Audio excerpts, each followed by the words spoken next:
Good morning students, welcome to this session of biology. We were doing biomolecules. Till now we completed polysaccharides, in which we majorly did like आपका starch, cellulose and glycogen, and I told that in the coming classes I would be dealing with other polysaccharides, various other polysaccharides. So today we will start with chitin. Chitin. What is chitin? Chitin is yet another polysaccharide, and it is a structural polysaccharide. It is a structural polysaccharide. Why? Because you might have this idea that polysaccharides are generally categorized into storage and structural polysaccharide. If we are categorizing chitin under structural polysaccharide, that means it must be contributing to some structure. Let's understand what is that structure. First of all, a fact: chitin is second most abundant organic substance. Chitin is second most abundant organic substance. May I know what is the first abundant organic substance? What should be the first abundant organic substance? Most abundant organic substance is your cellulose. Most abundant organic substance is cellulose, and after that the second most abundant organic substance is chitin. Chitin, as I told you, it is a structural polysaccharide and it is a homopolysaccharide. What do we mean by this? Homo means शब्दों को तोड़ना. मैंने बोला था शब्दों को तोड़ना सीखें.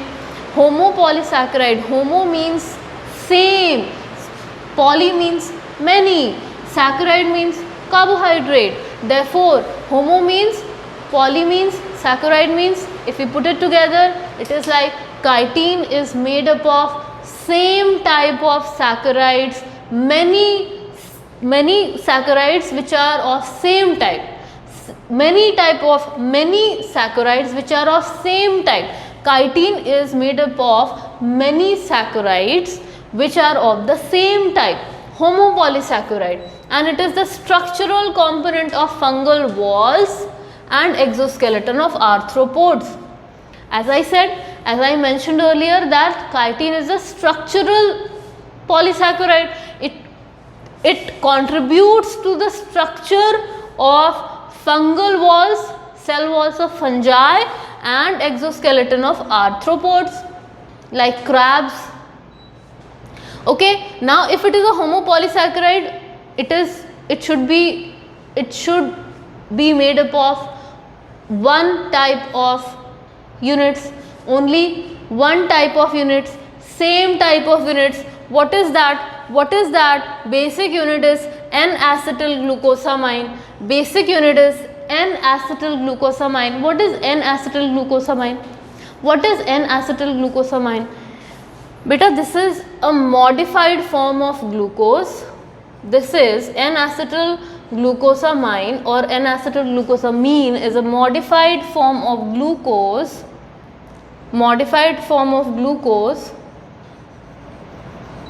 or an amide derivative of glucose. Okay, modified form of glucose or amide derivative of glucose, N-acetylglucosamine. This is the basic unit which makes up chitin, and since it is made up of only N-acetylglucosamine, we call it homopolysaccharide. Homo means same type of saccharides which occur in many in number, which occur continuously, and therefore homopolysaccharide. Basic unit we have discussed.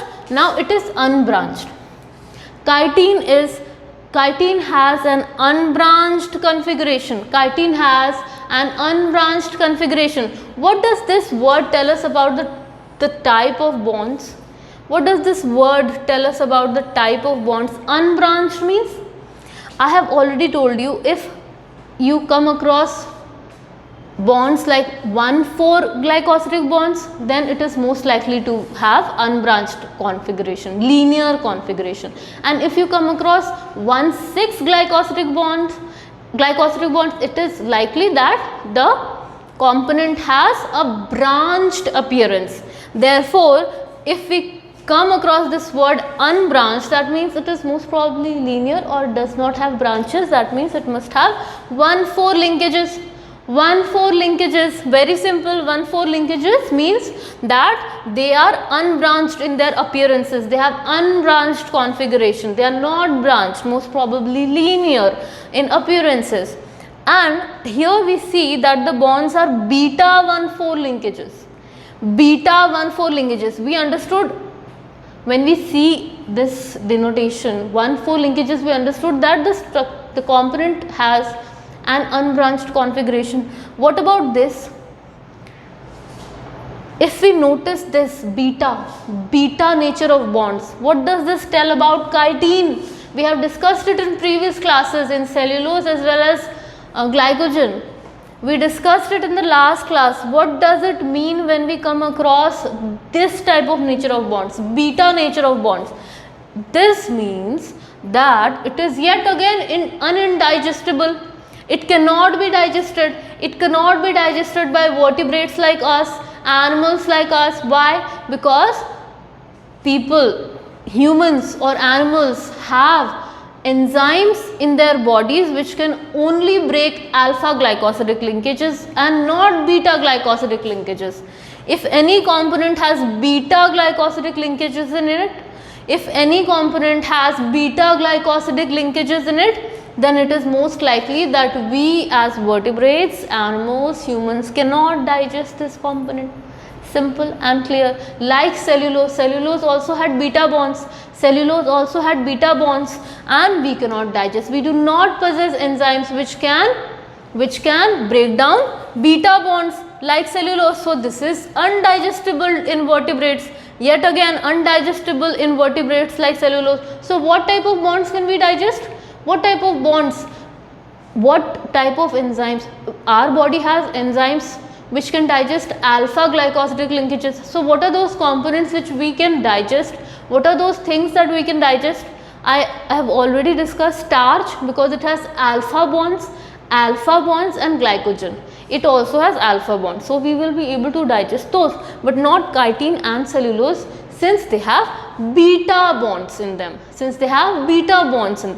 Okay, I hope this topic chitin is very much clear to you all. Another type of polysaccharide that we will discuss is agar. Agar is also a polysaccharide. It is also a type of polysaccharide and it is made up of sulfated galactose units.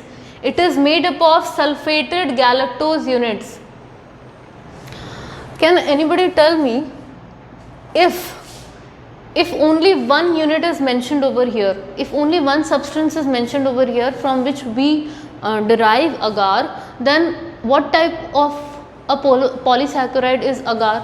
Homo or hetero? Only one type of unit is given over here which ultimately makes agar.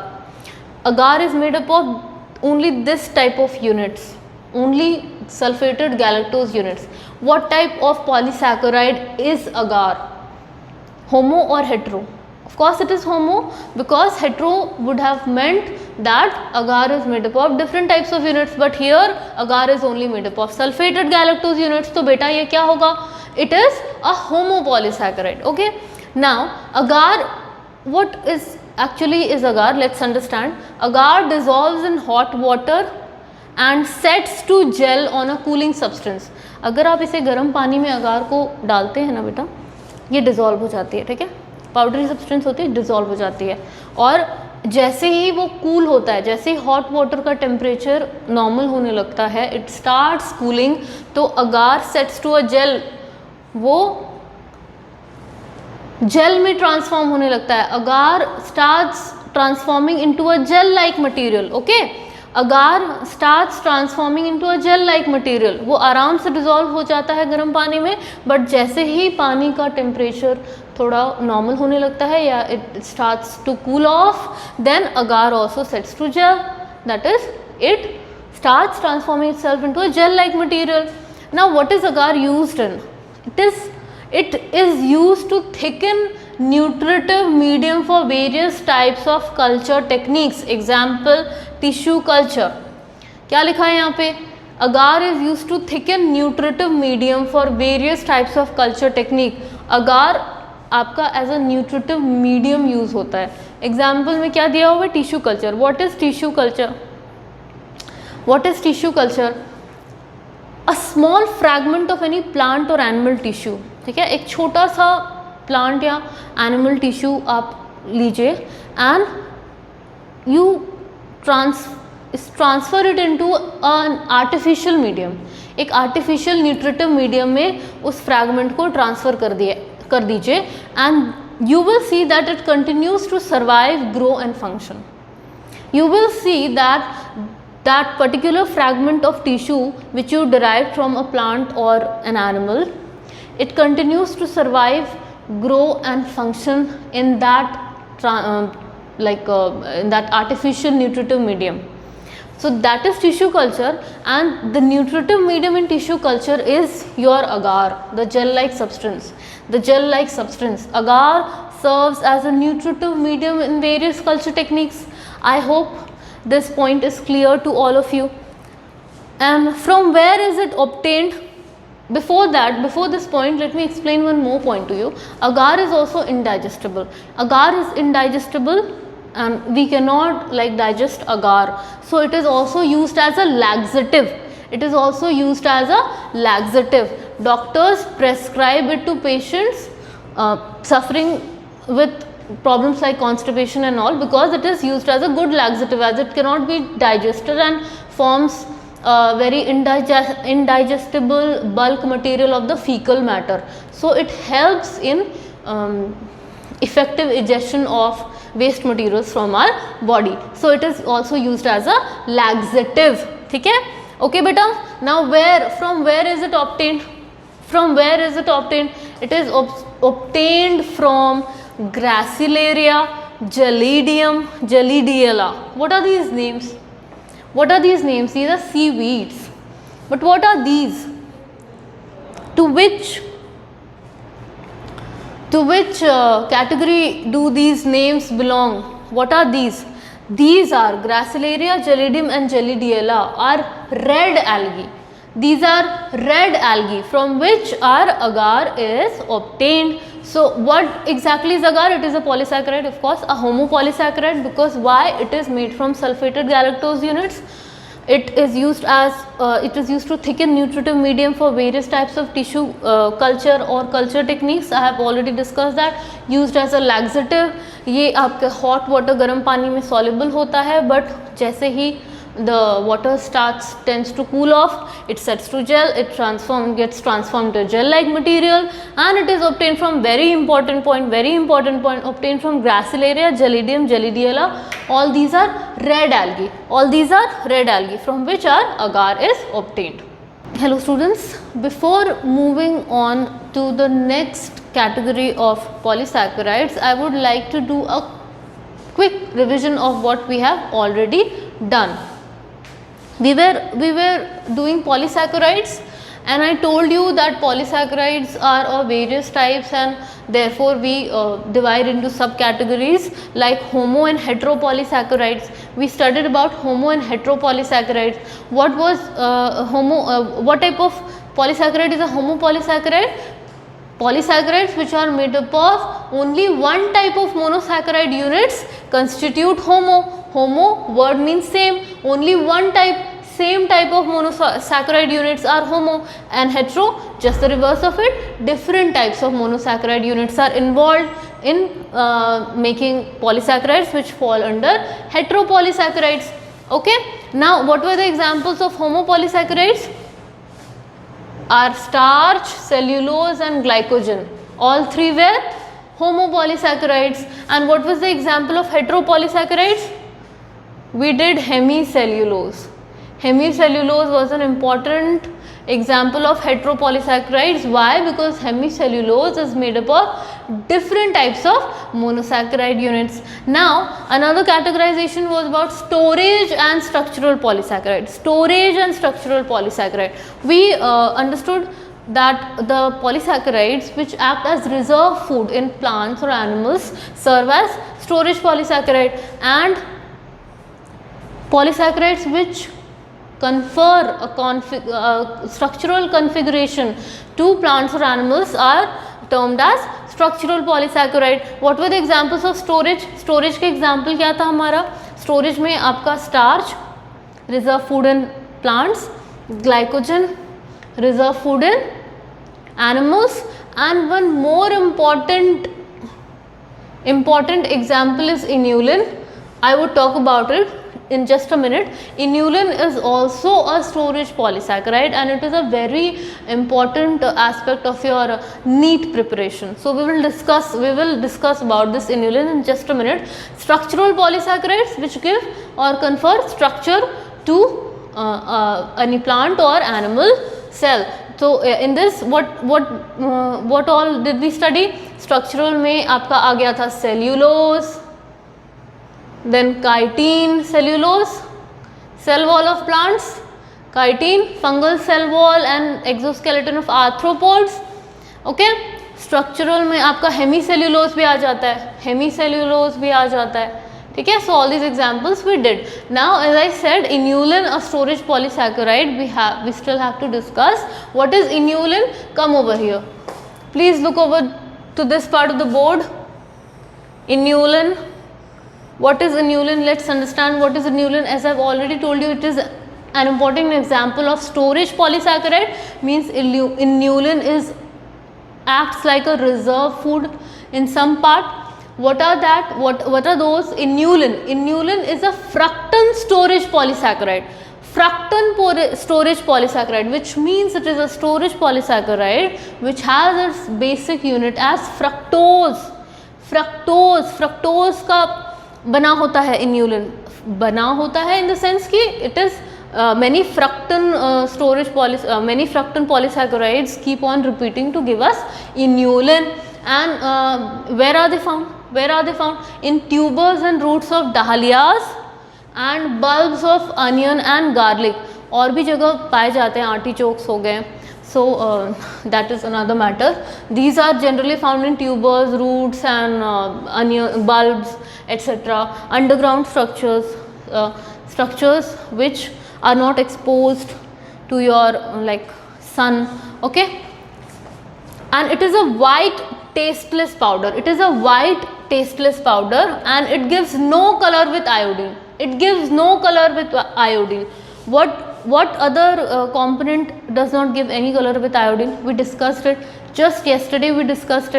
Cellulose does not give any color with iodine, whereas starch gives blue-black color with iodine and glycogen gives a red color with iodine. So till now we have studied that two substances are there which do not give any color reaction with iodine. Those are cellulose and inulin. It does not give any color reaction with iodine. No color reaction with iodine.